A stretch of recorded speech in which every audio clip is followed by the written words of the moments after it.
Damaikan hati, sejukkan jiwa. 107,7 FM Radio Suara Nabawi Pasuruan. Sifat-sifat Nabi, perangai-perangai Rasulullah, akhlak-akhlaknya Nabi Muhammad. Yujibul walimah wa ya'udul marda. Nabi itu sifatnya adalah mendatangi undangan. Mendatangi undangan itu adalah hal yang baik, asal tidak ada kemungkaran dan yang mengundang itu adalah tidak mubtadi'. Nabi mendatangi undangan, dan juga jangan beda-bedakan dalam mendatangi undangan. Malah lebih diprioritaskan undangan orang miskin. Itulah Rasul sallallahu alaihi wasallam. Wa ya'udul marda. Nabi itu menjenguk orang-orang yang sakit, dan itu min akhlaqihi sallallahu alaihi wasallam. Tentunya menjenguk orang sakit, mendoakan kepada dia nantinya. Tasbir, membuat dia itu sabar dan ridho terhadap yang ditakdir oleh Allah Subhanahu wa taala. Wa yashhadul janaiz. Nabi itu ikut hadir jenazah, mulai menyolati sampai mengubur. Itu sudah kebiasaan ada di sini, habis nyolati makan-makan, disediakan rampatan. Nah, itu kurang tepat. Tak mengubur, karena itu pahalanya besar. Wa yamshi wahdahu baina a'da'ih bila haris. Beliau berjalan sendiri di hadapan musuh-musuhnya, berjalan sendiri tanpa ada yang menjaga. Enggak ada pengawal Rasulullah sallallahu alaihi wasallam. Walaupun di hadapan musuh. Artinya menunjukkan beliau itu tawadhu, enggak perlu pengawal. Dan kedua, saji, beliau itu adalah orang yang nekat, tawakal kepada Allah Subhanahu wa taala.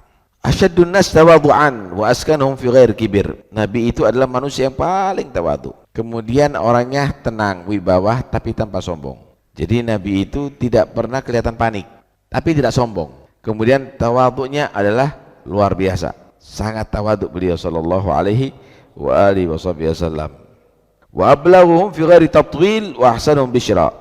Nabi itu bahasanya adalah paling bagus, tapi enggak panjang-panjang kalau nerangkan. Kadang-kadang kalau sudah merasa enak ceramahnya ditawakno, males orang sampai senden. Nabi itu adalah ablaghuhum, paling bagus bahasanya. Orang kepingin panjang, tapi beliau adalah tidak pernah panjang dalam memberikan keterangan, sehingga orang menunggu kapan lagi. Kalau kita kan enggak, kapan berhenti. Nabi itu adalah manusia yang paling ceria wajahnya. Karena itu ketika beliau memberikan ceramah atau yang lainnya, orang itu senang. Keceriaan yang selalu nampak pada beliau sallallahu alaihi wasallam. La yaluhu syai'un min umurid dunya.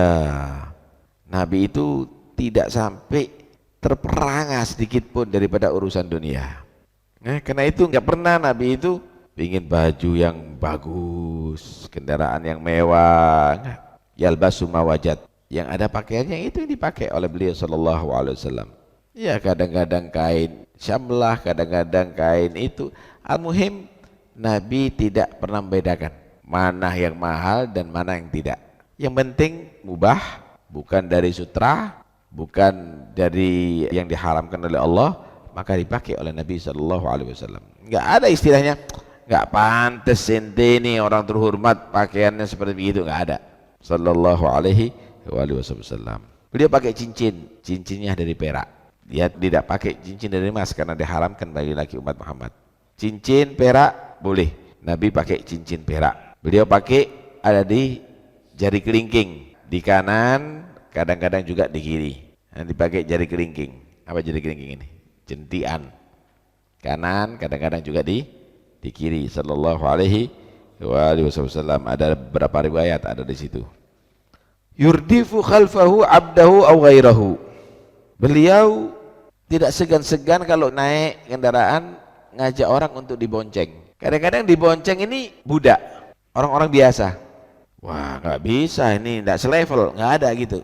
Jadi bukan semuanya jalan dia di atas, nggak ada begitu. Sallallahu alaihi wasallam. Beliau naik apa yang bisa ia naik. Kadang-kadang kuda intai, kadang-kadang unta, kadang-kadang baghlah, kadang-kadang himar, kadang-kadang jalan. Kadang-kadang jalan tanpa sendal, kadang-kadang tidak pakai imamah, enggak resmi terus beliau sallallahu alaihi wasallam. Kadang-kadang tanpa kopiah. Nah, artinya biasalah, enggak resmi terus beliau sallallahu alaihi wasallam. Kalau kita kan kadang-kadang resmi terus, malu kadang-kadang. Apalagi kalau kerja bakti. Masa Habib kerja bakti Masa kiai kerja bakti? Beliau tidak ikut kerja bakti. Beliau sallallahu alaihi wasallam ikut bekerja. Waktu pembangunan masjid beliau ngangkat batu. Waktu di Khandaq beliau juga menggali, ikut bersama para sahabatnya. Aku lihat nggak pantas, duduk aja ente. Kasih asir, ada jus, kasih itu makanan, ente duduk. Enggak, beliau ikut bekerja sallallahu alaihi wasallam. Perhatian sama orang sakit, walaupun di ujung kota berangkat. Jadi memperhatikan orang sakit, begitu seharusnya ya, pemimpin itu ya. Jangan yang disambangi itu orang-orang yang miskin-miskin itu, Pak. Ngenteni pemilu tok ente ini. Kalau sudah pemilu baru sambangi orang sakit, duduk sama tukang beca, duduk setiap saatnya. Kalau enggak duduk dengan bos-bos ente kalau sudah jadi. Karena itu Nabi sallallahu alaihi wasallam tidak demikian. Nabi itu perhatian dengan orang-orang yang lemah begitu ya. Yuhibbut tib wa yakrahur raihar radi'ah. Beliau itu senang dengan minyak wangi, nggak senang dengan bau busuk. Kalau keluar itu pasti wangi Rasulullah sallallahu alaihi wasallam. Minyak wanginya adalah pilihan. Kalaupun tidak pakai minyak wangi, Nabi itu kasih mujizat baunya wangi. Long keringatnya Rasulullah sama Ummi Salamah itu dibuat minyak kok. Waktu Rasulullah tidur lagi musim panas, di atas spray yang dari kulit yang tebal itu tidur ada di situ, sampai akhirnya keringatnya Rasulullah banyak situ terkumpul, dikumpulkan, dibuat minyak, dibuat berkah kepada orang-orang. Orang sakit dikasih keringatnya, Nabi sembuh. Kata Ummi Salamah, aku tidak pernah mencium bau minyak sewangi keringat Rasulullah sallallahu alaihi wasallam. Allahumma shalli wa sallim alaihi.